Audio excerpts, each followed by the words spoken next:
Hello there, and welcome to another video. Today, I wanted to make a video for all of you atheists out there who might be listening to this video right now, or rather this voice recording. And I wanted to try and convince you that God is real through let's see. I'm going to try and convince you that God is real through looking at different points in the world and what's happening right now on our little planet. So, I just wanted to start out by saying thank you for listening to my video. I promise I'm not trying to kiss your butt. And then I wanted to just say that if God wasn't real, then why would the Church of Satan be real?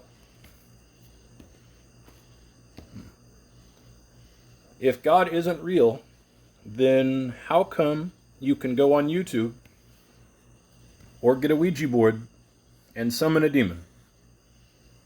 You can go on YouTube right now, the same platform you're listening to this video on, and look up demon summoning tutorial. And it'll bring up hundreds of possible videos. Possibly hundreds of videos. You could summon a demon this way, you can summon a demon this way, you can summon a demon this way. And that's not even counting all the demons that exist for different purposes. You can find a demon for almost anything. You want to curse somebody, there's a demon for that. You want to find a lost object, you don't know where it is, and you lost it when you were a kid, there's a demon for that. You want to get wealth, there's a demon for that. There is a demon for almost everything. There's even an entire book supposedly written by a man who was possessed by the devil himself. And let's just go back to the thing that Lucifer Morningstar, the angel who fell from heaven, where God doesn't exist. Yeah, he has his own church, by the way. Lucifer Morningstar has his own church. Satanism is a recognized religion, just like Christianity is.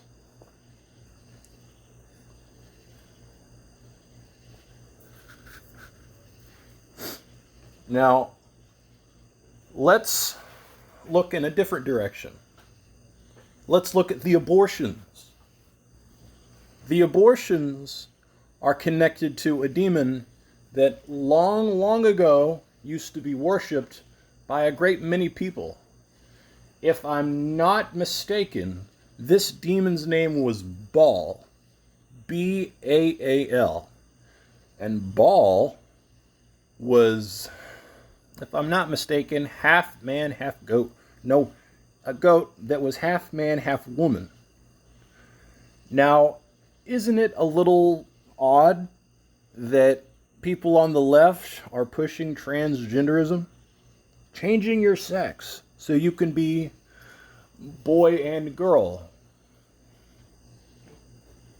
There's another thing where the left is pushing pedophilia. But they're not. Yes, they are. This drag queen story time, those are convicted sex felons. Let's see. This teaching kids about sex, that's very heavily in pedophilia right there. Kids don't need to know about sex. Kids deserve to be ignorant and a little stupid and full of curiosity and not perverted, because that's not cool. And the left is pushing this thing in the LGBT community called MAP. A MAP stands for Minor Attracted Person. M-A-P. That's a thing in the LGBT community now, apparently. And pride parades have been a thing since Jesus Christ was alive. Even feminism. There were women back in the day of Jesus Christ who believed that they were better than men. And they had their men, the husbands that they were married to, I guess, or the brothers or something. They had their men following feminism or following whatever they thought it was back then. I think it was like 5 queens. One of them was a demon, I think. I'm not the best at remembering religious stuff, but I try my best.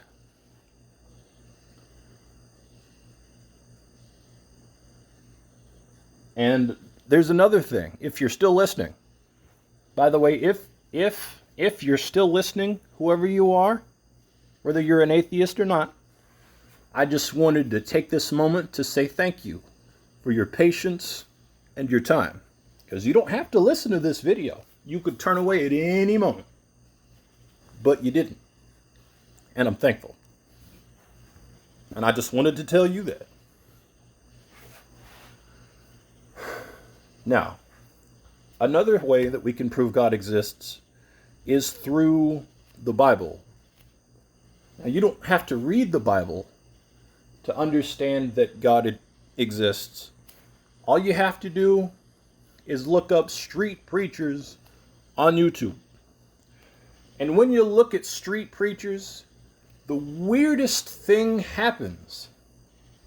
You see, when you preach the Bible in streets where there are a lot of Muslims and there are a lot of anti-Christian people, people act really, really hostile for some reason. They got preachers out there who get their stuff stolen. They got preachers out there who get threatened with violence. People come up to them acting all weird. They look like they're possessed, to be perfectly honest with you. Possessed by some demon. As if reading the words of the Bible was sprinkling salt onto some kind of wound. Like it was sunlight to some kind of vampire.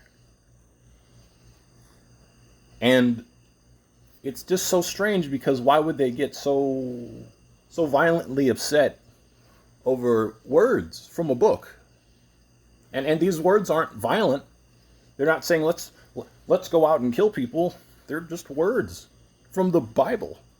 And you got people left and right coming up to these people, trying to stab them, trying to punch them, trying to kill them, trying to beat them up, messing with them, yelling at them, being all angry and hateful. Sounds like a demon. Someone very just nasty. They come up cursing, swearing, all kinds of nasty stuff. You shouldn't be here. And then they've also got, now this is the part that'll really piss people off, but I'm not trying to. But the Muslims. Now, the Muslims have a God named Allah. And this is not God, by the way. I learned from an ex-Muslim, now Christian, that Allah has 99 beautiful names. And 6 of those beautiful names are not so beautiful. 2 of which are called the betrayer and the deceiver. Now, why would God of all people need 99 beautiful names? And if they did need 99 of them, why are 2 of them, the trickster and the deceiver? And then we have to look at Muhammad. Muhammad was a demon himself, basically. How he treated people, how he was in general. Not him being a Muslim. That's not the problem. It's how he was as a person. What Allah supposedly, who is the devil, by the way, just taught him how to be. He was following Allah. Muhammad was a prophet of Allah. And Allah was a horrible person, and he taught Muhammad to be an even worse person. Let's see what else. And you know, Jesus teaches people to love your enemy. Who the hell teaches somebody to love their enemy? That's the part that really pisses me off. Because I'm a Christian, but I'm really just, it's so frustrating. Just hearing all this stuff. It's just like, love your enemy? What? What if my enemy wants to tar and feather me and then stuff me and mount me on their wall? Should I still love them? Apparently so. Apparently so. Oh, and I also can't hate people because, you know, God says, if you hate the person who you have seen, then how can you love me whom you haven't seen? And it's just like, that makes a lot of sense. And it's really frustrating too, because I want to hate people that are murderers and pedophiles, but I can't. Because technically, if you think about it, they didn't choose to be that way. Everybody's born into the world a baby. But babies are gifts of potential and possibility, of goodness and change for the future, and a benefit to our species in positive ways. But if those babies are given to people like liberals who want to raise a boy as a girl and who teach people that there are 500 genders, no. Those babies grow up to be murderers. Those babies grow up to be rapists and killers and thieves. The ones without the proper upbringing. Those are the people that we have to worry about. And I'm not saying that all the Republicans are the best parents. That's not what I'm saying. But what I am saying is that the conservative way of raising a family is genuinely and generally the best way. America wasn't always this messed up.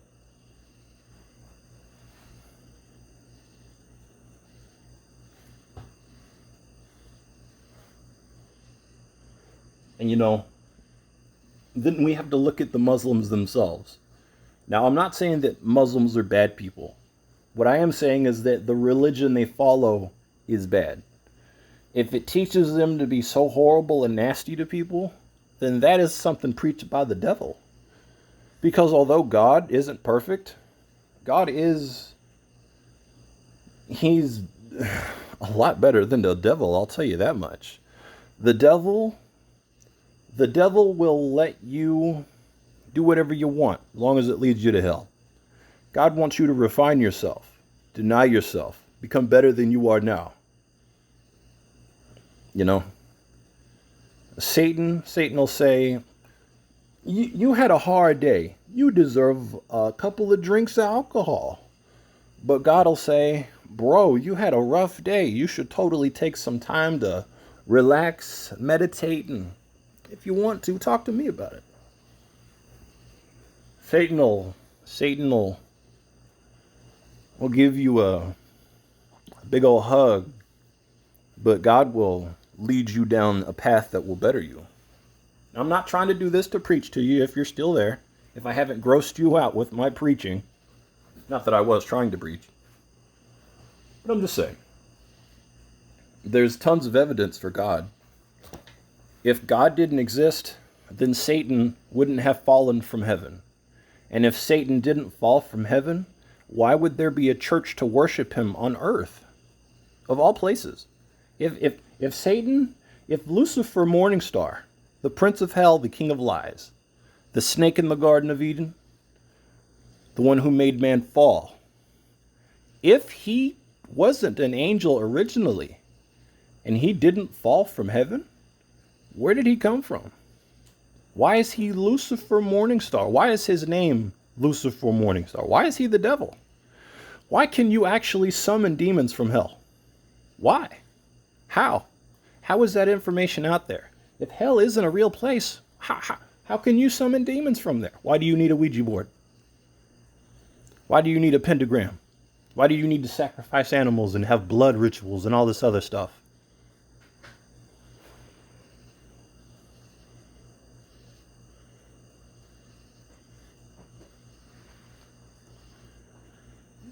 Well, that's the end of our video, folks. I hope that I've given you some questions to think about.